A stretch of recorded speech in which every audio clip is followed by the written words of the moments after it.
It's time. Clockout with Talentless starts now. Recording in progress. Welcome to Clockout, folks. Welcome to Clockout with Talentless. Shut up, Joel. This is already off to a great start. I love this. Welcome to Clockout with Talentless, folks. We're here today with one of our greatest friends, biggest brands, Joel Lalgee. How are you today? I am doing great. It's amazing to be here. I'm excited and I'm ready. I'm ready to go. Let's go. I'm clocking out. You're clocking out? You're clocking out. I clocked out years ago. Good. I know. Good for you. Then you're right on time.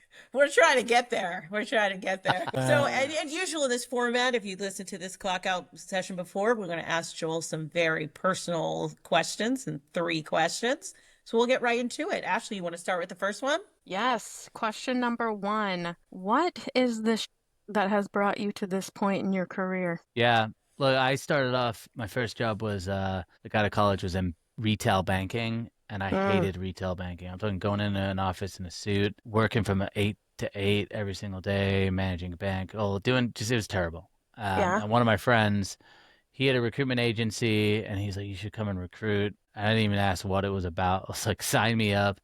It's fully remote. So I did that. That was about a decade ago.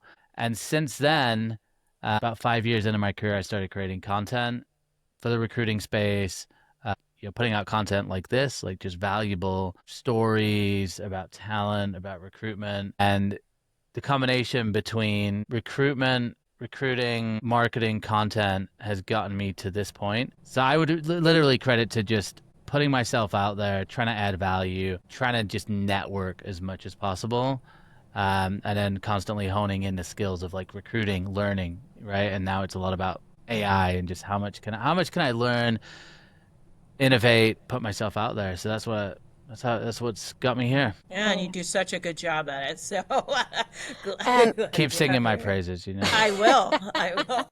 He's going to be on the show many, many more times, apparently, if we keep going with this.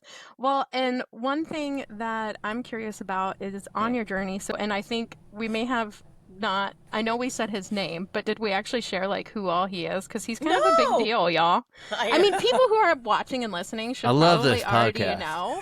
I mean, this is basically Joel's brag. He came for. He was just like, y'all talk about as me if I need more of that. Yeah, but so Joel's like a big deal. He has a ton of followers. He's created a ton of talent content, and we are in a new era of people who are in talent and real talent legends are coming out of the woodwork to share their insights, their stories, and things like that, because we're seeing how many posers are actually in place, and we're starting to see a big delineation between who's great and who's not. So one curiosity I had from you in your career, like, what was the moment where you were like, okay, I may actually be able to do this for a living. I may actually be able to do something about this. Like, what was that like for you? Yeah, I mean, I think there's like really 2 points. I think if we're looking at recruitment, which has obviously been a large part of what I do, it came pretty early on in my recruiting career. I remember taking on an engineering search, and one of the things that I think made me successful or makes me successful as a recruiter is I'm able to conceptualize the roles I'm working on. So a lot of recruiters they'll go back to what are the keywords on a job description. All right, cool. I'm going to take those keywords. I'm going to put them into a Boolean search. Now I'm going to look at profiles. And all of the profiles that match those keywords, those must be the good candidates, which obviously nowadays that's going to be ineffective because everyone has access to the same tools. Anyone could write a great profile or a great resume. I think what always made me good as a recruiter is I'm curious and I want to understand what a role is, and then I can conceptualize what the role is. And I learned this with an engineering search. Obviously, engineering is super technical. You've got mechanical engineers that are working on buildings. You've got mechanical engineers that are working in manufacturing. You have mechanical engineers that are building small products, big machinery. And I remember just early on just having a knack for being able to have a conversation with someone and literally picture the work that they were doing, and then understanding the work that they needed to do, because I could also reverse that and have a conversation with the hiring manager and ask the right questions to understand what is the work that's actually going to be done. And so instead of just relying on keywords and terms or software names and buzzwords, just able to get in there and just say, hey, like, what is it you actually do? Explain it to me. Or obviously look at a resume and put 2 and 2 together. look at the company page, go, wow, okay, if this engineer is working on this and this is what the company produces, this is probably the work they're going to do. So I think immediately that popped out to me. And then the second piece would just be understanding people and wanting to connect with people. Again, I'm curious. So I want to know. I just want to know, like, what makes you tick? What are you into? And that also helps you connect with people, right? Really, really quickly. Yeah. And then on the content side, it's kind of a little bit different. But with content, I started producing content. I remember about 3 weeks in of producing content, a flurry of people at one of my old companies started doing the same thing. And they were kind of not copying me, but they were like, oh, if he can do it, I can do it. Oh, they copied you, Joel. They had meetings and they were like, we're doing this. They're like, we're going telling these weird stories. I'm like, wait a minute, that's my story. You just want Right. But then I had a manager come up to me and he was like, how do you come up with stuff every day? I'm like a week in and I can't think of anything else. And I just realized like, oh, okay, like I have this like creative side to me.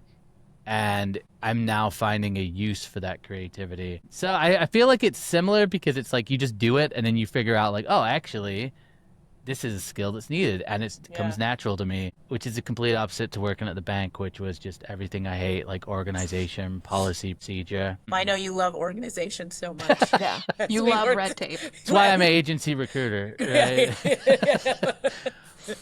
I can fill it. What's your process? I get it done. I get it done. I am gonna make it happen. But what do you have? No, don't worry about that. Yeah. I do Just like fill what it. you said about that, though, about like the technical part of recruiting and conceptualizing it and then mixing it with creativity, because, you know, it's how I started my career in marketing, got into recruiting and back in marketing on the recruiting side still, but it's that blend for me of like the technical part of recruiting, but like the creative part of being able to sell the dream to somebody. And so I love that. And that idea like really resonates in my career. So that was a great answer to Ashley's question. Wonderful. Oh, whatever. Not the question wasn't good. The answer was good. That was a great question. Yeah, that's the same question we ask everyone, by the way. This So better like, be the it's best crap now, answer it's crap anyone. every time. This better be Sorry, the go best. ahead. This better have been the best answer that we've had. How many episodes are we? What episode number is this? This is one of For Clockout. Clockout, this is All one. right. So, This is the best answer you've ever had. It is Yes, the best it is answer. This show is going so well for you, Joel. Oh my gosh. Oh, we're like, this is the best we've ever had. Gracious. All right. Question number 2 or 3 or whatever we're on. Is there anything that you wish you did differently, or would you warn others about as I would more like to hear about the content side of this, but Yeah. even on the recruiting side, if you want to put that in there as well. Yeah, look, I think with let's do content, because I think I'm sure you're gonna get a lot of answers for recruiting. I think with the content side, I think both of you guys kind of mentioned this. Like, what we're seeing is over the past few years, a lot of people have built up brands online. Like that was a thing. But now we're entering this new phase of time where a lot more is happening in real life.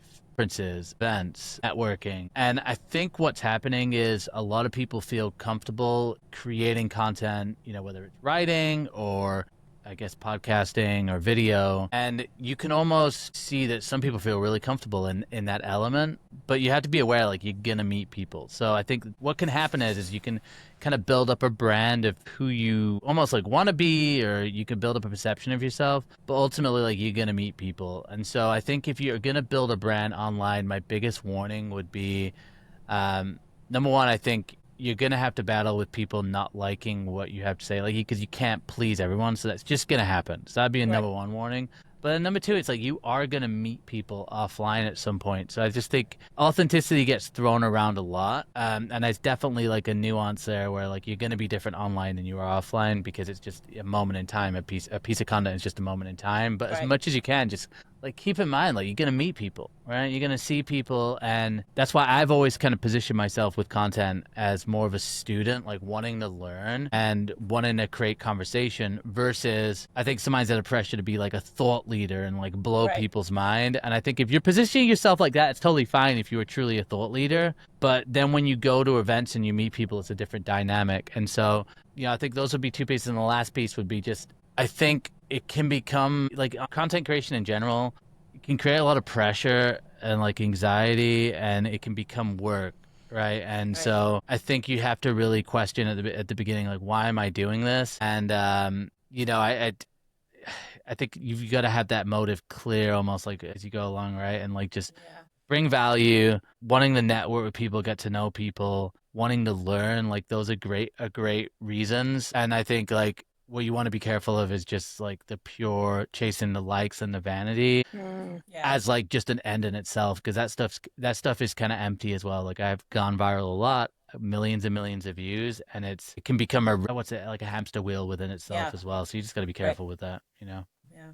Yeah, I mean, it's tough. I started my LinkedIn journey and I was like, oh, I want this many likes and engagement and all this stuff. And I'm like, I finally gave that up. I was like, I'm going to say what I'm going to say. And I don't care if like I get 1 like or 2 likes. And, and the algorithm's always changing and screws you Always up changing. and always changing and screws you up. And so, it's not my full-time job like it is yours, but I gave that up a long time ago because I do think the pressure can wear on you and it can feel like, oh, what am I doing wrong? And you like make yourself insane a little bit.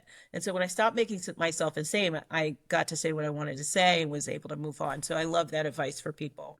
Yeah, it's about connecting with people. Like my favorite part of having followers is not having followers just to like look at it and be like, Right. hundreds of thousands. This is so exciting. It's actually the doors that it opens up to like actually have real relationships with people. Like I feel like my network is the most valuable part, and that's the part that people don't see. But it's like when I go to Wreckfest, when I go to Transform, when I go to Unleash, and I see people and they like know who you are, and you're able to have conversations. Like that's the real value.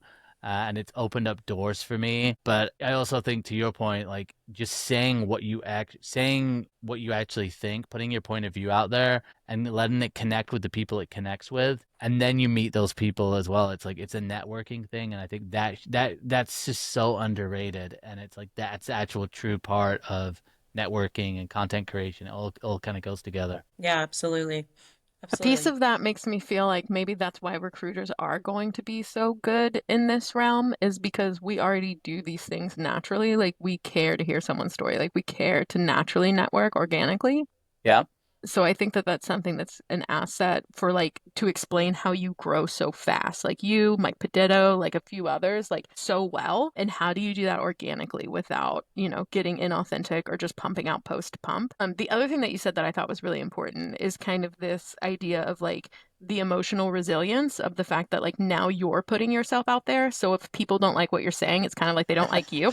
Right. And so it can feel very, very personal. Another thing that I think we don't talk about enough is once you start making content and establishing a voice, it becomes really hard for you to get hired by everyday brands. I think that that's something people don't talk about enough because once you are well known, once you are like now you have an opinion that's branded and it's like, should we take that on? Should we not? What if they're good? What if they're bad? Like it just opens the door to so much that I feel that emotional resilience piece of like sticking with it and being able to have like comfort in the self to stay strong and confident, I think is something that I myself have to work on. But I think it's something that I didn't think of going into this type of space, this dotted line. All right, Desiree. Super tough.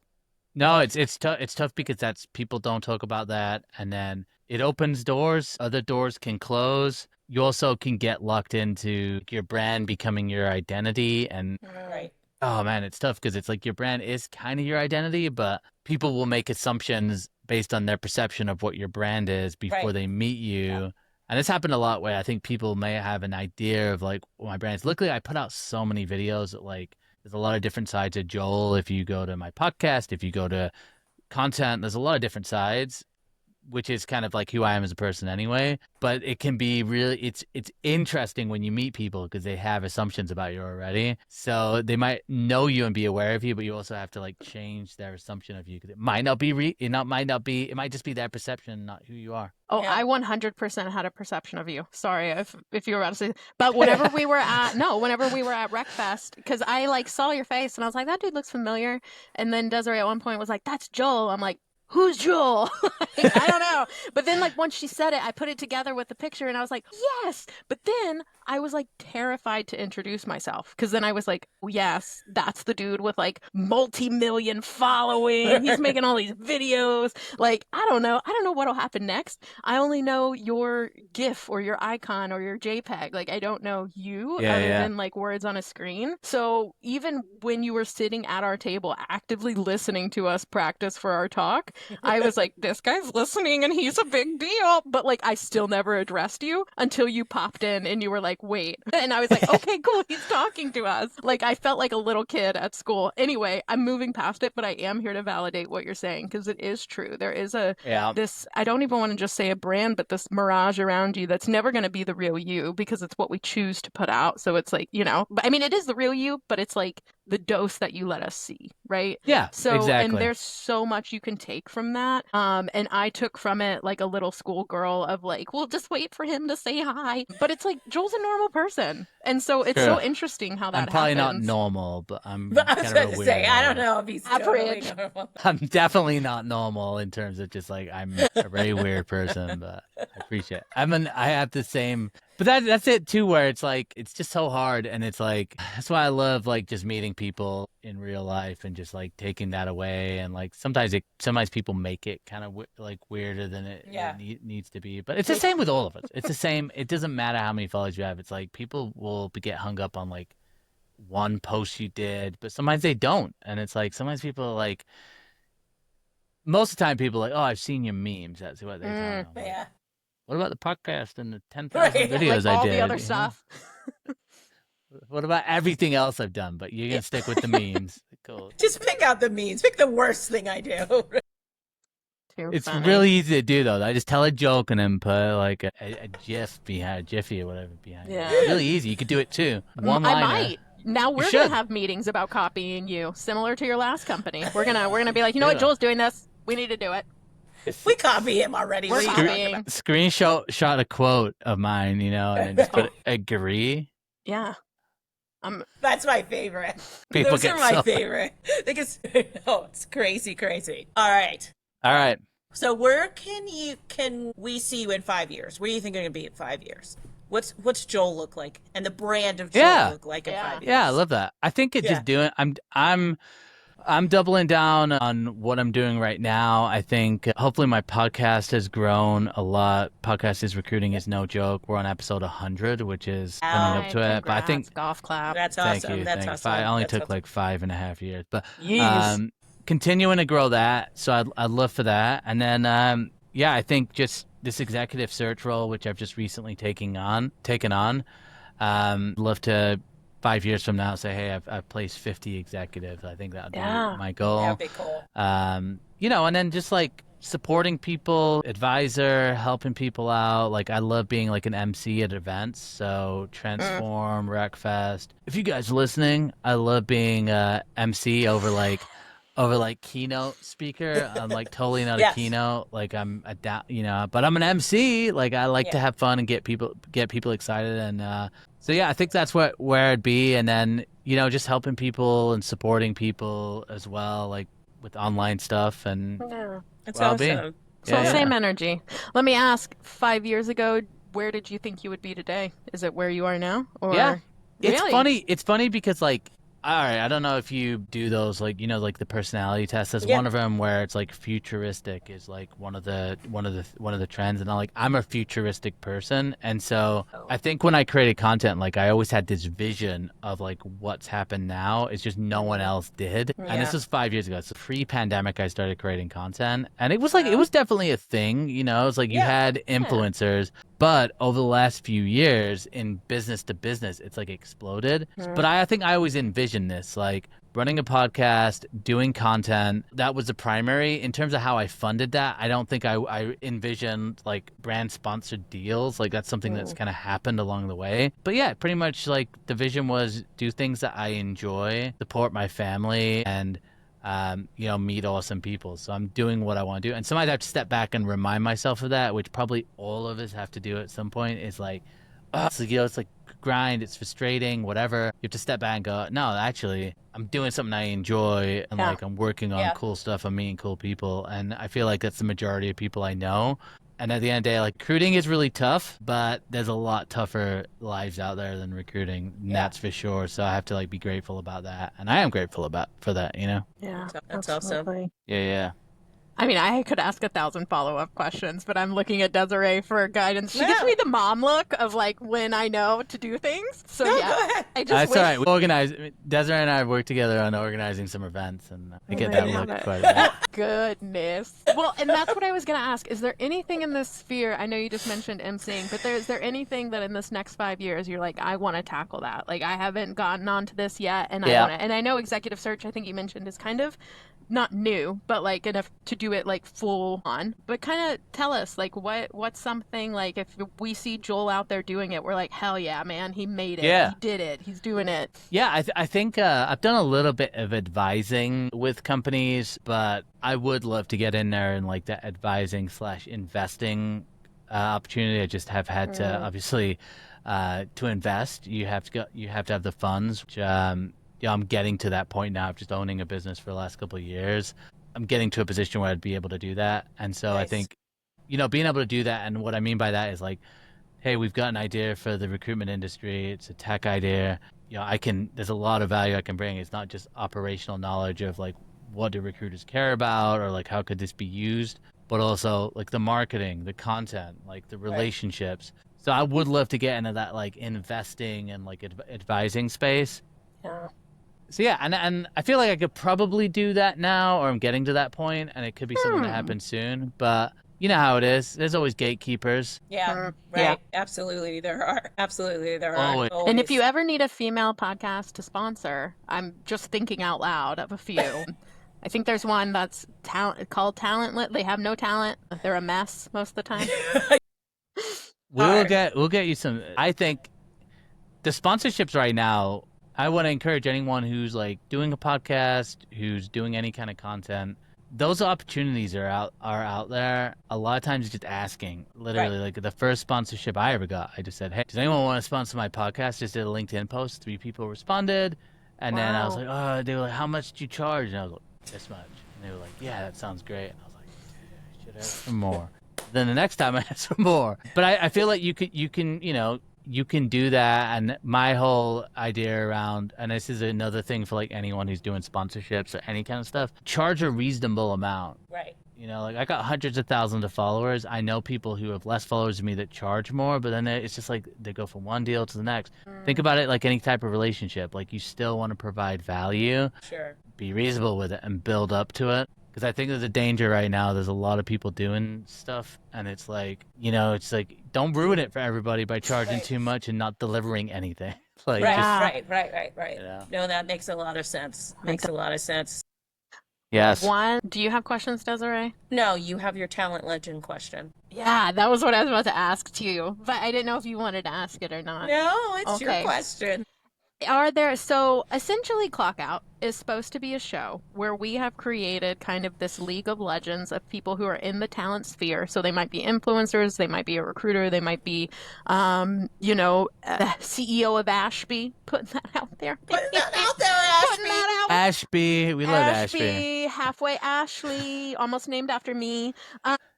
But It's true. But I know. But essentially, we wanted to create this space because we do feel like so many people hopped into talent in the past 5 years that have either not had great leaders or have not had a centralized talent function. It is just people who don't know leading more people who don't know. And we wanted to create a space where in our season they have education, but out of season, we want them to meet the individuals that have done this role, have created success in this role, and have even paved their own path. And that's what Clockout is for, is to kind of get to know you, your journey, and your path. And so are there any other talent legends that you would like to nominate and hear about their story that we could put on the show? Maybe. So Look, open-ended. I think, Jackie Clayton, someone I really she's look great. to. I think Jackie, we've gotten to know each other. I think what I appreciate about her is kind of her wisdom, directness, just the way she's really she's gonna awesome. say how it is, but she's also like super humble, relatable. I think she would be great. I think I don't know, Crispin, he's another guy who I think is great. Just it's people who have been in the industry that have given a lot, but then also because I don't know if Jerry's done a lot of advising, right? And he's just seen a lot of things. Wise. I think those are the people that I look to. I mean, there's just so many people. I think, so yeah, that'd be those are the two who I think if you get them on the show. Yeah, those would be like top-notch eppies. Knock Yeah, Joel I out of think first so. place. I think so. Man. So. Yeah, I'm glad that you suggested Just avoid them. Tim Sackett at all Okay. costs. He's the I'm first just person kidding. I'm reaching out to after this. I'm just I'm gonna kidding. look him up on LinkedIn. No, I love Tim. I love Tim as well. Yeah, I think one thing that I found Because with you're like in his book, aren't you? In his book or something? No, Craig Fisher. I'm in Oh. Craig Fisher. Sorry, Yeah. I get somebody's book. Craig and Tim. No.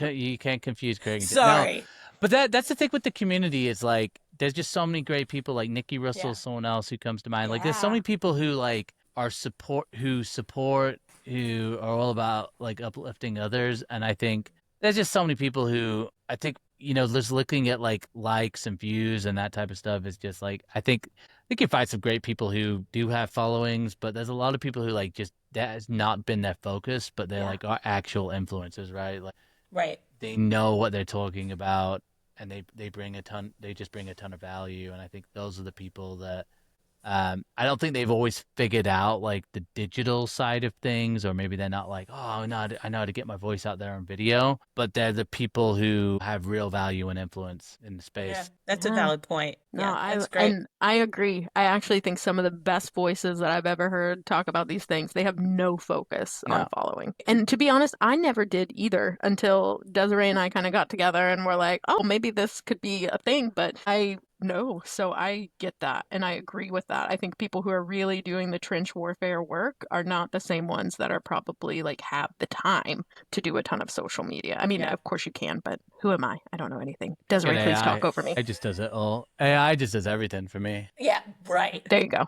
There you go. Yeah. There you go. Right now we're talking to his AI icon. This isn't him. Hey, look, funnily enough, if you go on Instagram and you start messaging me, I have Instagram create an AI for me. Nice. It's insane. You That's ask it a cool. question, it will send you a video that I've done about that topic. Interesting. That's super kind of cool. cool. Super weird. That's super weird. Ah. You didn't set it Super up. They cool. did it? Yeah, it's like a beta test that they're doing. It's just I have so much content that I think they were able Yeah. to do it with it. But I think the next stage might be like an AI avatar, Joel. It's the whole thing. It's like a lot of people focused on the media part of social media, but Yeah. like I always try to remember the social, and it's like that has always been a focus. Like a lot of people don't even know this, but like when I first started creating on LinkedIn, it was like every week I talked to 2 different people. And I Mm. remember people being like, "Why are you doing that?" I'm like, I don't know. I just noticed like the more people I talk to, the more likes I get because I just know more people. Yeah. And they're like, Yeah. That's weird. I thought you just commented a lot on people. I'm like, no, you get like we need to focus more on the social versus the media. And the reality is, I think the media is going to change as well because you got these like I don't know if you saw that release from like Google or whatever with that AI video Yeah. that looks really good. And people are like, oh, influencers are cut, And it's like, well, no, because that AI isn't going to be able to like comment back and Right. create relationship. So Right. I think it's a balance between the two, and it's like let's not forget the social side, right? Just like in recruiting, it's the same Yeah. thing: relationships, Yeah. engagement. Absolutely. Oh, another guy too, Marcus Sawyer is someone else who comes to mind. Marcus Would be good. Sawyer. All right. Marcus All right. Sawyer. Yeah, give There we us go. the hidden gems. Yes. You need Yes. all the hidden gems. All the hidden gems. All right, Joel, where can our listeners find you? Where can Not they that stalk they don't you? already know. Yeah, please. But- There Tell you us go. everywhere. You're everywhere. Now, if you just look up Joel Lalgee, I'm actually the only Joel Lalgee in the world. I used to be Because- the only Ashley. Yeah, because it's a Mm, made I up forgot. name. Oh. Whole story. My granddad, he's from Trinidad and Tobago. I thought you said Uh-huh. Tobago. There He, you go. Yeah, people say it differently, but Yeah. he moved to England actually, and so my granddad was Caribbean and Indian, and so Lalgee is actually an Indian name. Lalji is how it was originally spelled. But when he got to England, he didn't want to be he didn't want to be Indian, so he changed the spelling of it to Lalgee. And so because of that, it's just like not a name. But if you talk to anyone from India and go Lalgee, they're like, "Oh yeah, Lalgee." It's like Smith, Right. No, it's just like a regular name, right? It's just like a lot of people have that name. Right. So Joel Lalgee, it's just Yeah. super unusual name. So if you Well, that's search cool. that, you'll find me. And it's been an honor to be on the show, and I'm super excited for you guys because I think this is going to be amazing. Like I love the feel, love the way that you guys are doing this, and I think it's going to be great. So Thank you excited so to be much. episode Yes. number. And hey, you've been excellent. Thank you really Thank you and truly so for your much. time. Have a Yeah, great thank day, you. Joel. All right, Thank you. You Joel. too. Catch you on the flip. All right, bye.